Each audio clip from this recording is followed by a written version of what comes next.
Hey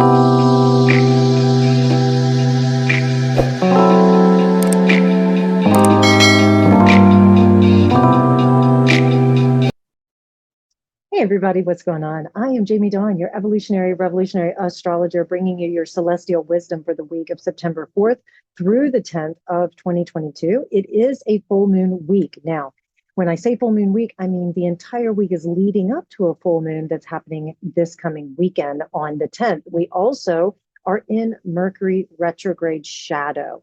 So Mercury will station and go retrograde at the end of the week as well on the weekend. It's actually on Friday, late Friday night, early Saturday morning. So what we're looking at right now as we kick off the week on Sunday, September 4th, is Mercury is trining Mars. And so there could be some pretty heated conversations that can mix things up, help to create a little bit of consternation, which can be great for problem solving. It can also be really good for being able to learn and to figure out ideas and to share these ideas and to connect and to have some really good, strong conversations. It also is a reminder that our words, because we're dealing with Mars and Mercury, our words can be used as weapons or tools. So really important about not just what we say, but how we say it, because we can heal or harm. Also, with the shadow of Mercury here going retrograde, we're already experiencing it where there's been some miscommunications. There have been some things from the past that we have to deal with already. There's been a lot of travel delays that may continue. Now, Mercury's in Libra, which affects relationships. And Libra also is about harmony and balance and how we find diplomacy. And so this is where Mercury will be affecting the relationship sector, whether it's personal, professional, whatever type of relational field we are cultivating with others, where there could be miscommunications and there could be misconceptions and misunderstandings. It's important that if this conflict arises, which Libra is not a sign that loves conflict, but if this conflict does arise between, say, you and your beloved, or you and a friend that you care about, this is not a time to make a major decision. Don't end the relationship. I highly recommend that, unless it's abusive, of course, but if this relationship is important, don't let the information cloud your judgment and make a major decision to break things off, because what it will do is it can destabilize the structure of that relationship. And then you spend a lot of time trying to rebuild it, fill in the cracks, that sort of thing. So this is a great time for conflict resolution. And here's the rule of thumb. Ask questions first, seek to understand. And if you can't resolve it in one conversation, then step back and give yourself a little bit of space and come back and revisit it. We also know that Mercury retrogrades tend to bring things from the past for us to deal with. I will say, because we're working with Libra, this is where relationships from the past will most likely show up. So you may find yourself a past lover, somebody that maybe you had a strong connection with when you went on a couple of dates with, and they just suddenly disappeared. They can come back now. Also, if there is something going on with any sort of, say, legal issue, financial issue that you've been trying to work with, because we are working with Libra, which is ruled by Venus, you may also be working with some of those types of themes, because Venus rules love and relationships, but also values and finances. Monday, September 5th, Venus, as I was just talking about her, is moving into the sign of Virgo.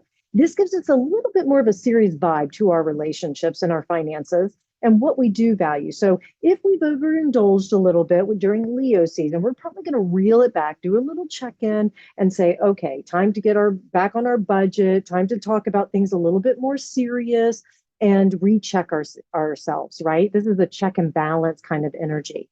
We're also going to be working with how do we find that worthiness in love and relationships, because with Leo, we are working with the heart. We're working with our worthiness, but now we're going, okay, I am worthy of it. Let's stop talking and start doing. This is an acts of service energy. It's also the time to answer those hard questions, weighing pros and cons and deciding whether or not to stay in the relationship on an objective basis. So you may find yourself really overanalyzing the relationship dynamics. This is not the time to end a relationship. It is a time to evaluate it, reevaluate it, check in, say, does this really serve? I will say, intuitively, I feel like many of you are going to be talking about deepening the relationship and putting some sort of list together as far as like, okay, if let's say we move in together, or let's say that we get engaged, or let's say we finally decided we're going to be exclusive, what does that look like?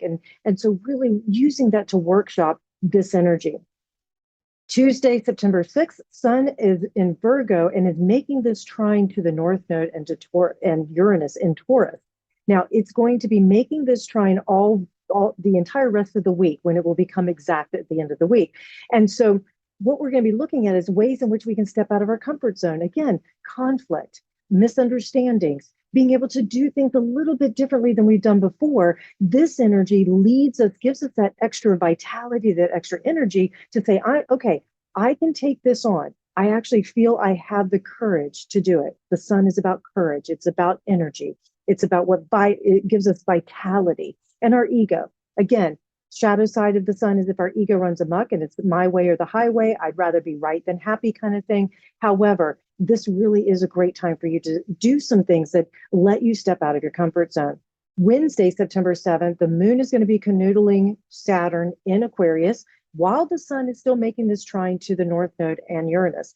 And so this is a great time for creative problem solving, learning and understanding. Stepping out of that comfort zone might be a little bit easier. We may find this push and pull between what are the rules and what isn't serving as far as rules are concerned. Can we bend or break them a little bit, reinvent them? If some system isn't working, this is a great time to sit down and really collaborate, bring your people together that share not like mind, but like heart, and say, okay, this doesn't work anymore. Let's do it differently.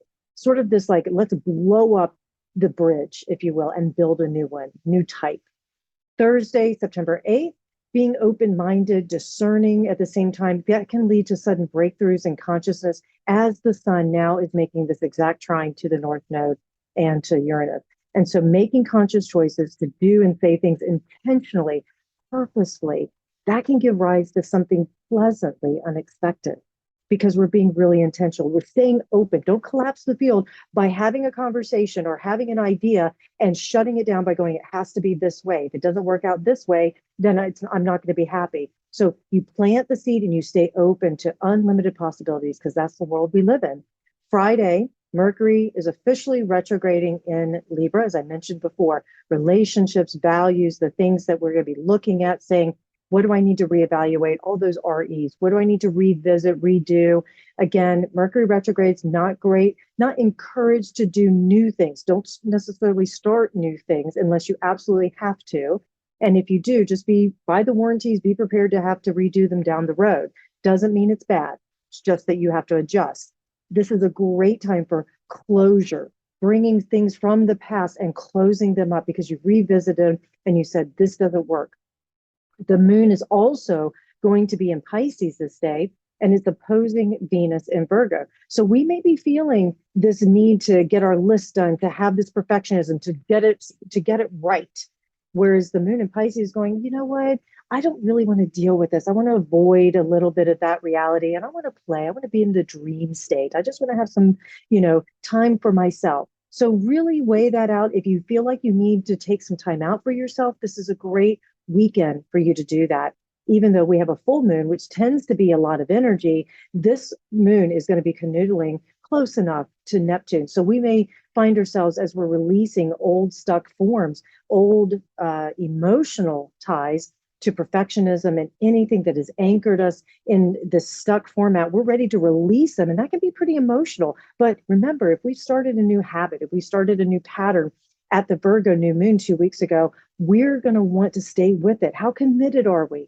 Are we going to let the winds come in and blow us down? Remember, like the willow tree, which is my favorite tree, blessed are the flexible because they bend, but they don't break.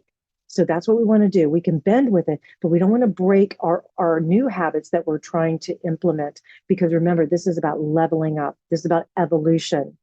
Letting go of any negative self-talk and criticism is also another way to use this full moon. Dream state is going to be particularly juicy. Enjoy it, seed it intentionally. Let yourself release any old subconscious things that you might feel has influenced your conscious mind and your conscious state in a negative way. And most importantly, trust your intuition. Trust that psychic hit when it comes in, because Pisces is extremely psychic and it picks up energy from everywhere. What we're working with, especially with the Virgo energy, is being discerning about it. So watch the stories that you tell yourself. One of the beautiful things that my daughter actually had was sharing with me was we were talking about stories and the things that show up in our head that can create anxiety or worries or fears or whatever. And she said, Mom, you have to ask yourself, who told you that story? Did that person say it? Like, no, actually, I'm telling myself that story. So this is a great time to let go of those stories, to feel things. If you get a hit, let's say you're thinking about somebody, you're like, I should call them. Just reach out, even if they don't answer. Trust that. Work with your guides, work with your angels, work with meditation during this time. It's going to be extremely powerful. Get in nature, get by water, especially because this is a water full moon. It's very cleansing, very healing. Also, watch for miracles because I truly believe this week has an opportunity for miracles to abound. And, if you've forgotten your gratitude practice, get back to it. It's important. All right, you guys, I could keep going, but I'm going to stop here because I know that your time is limited. I hope that this helps. Please like, subscribe, share, comment, and come find me at jamiedawn.com when I get back in my office because I am currently staffing Nine Gates Mystery School and I'll be back in my office September 13th. I look forward to connecting with you. Have such a great week.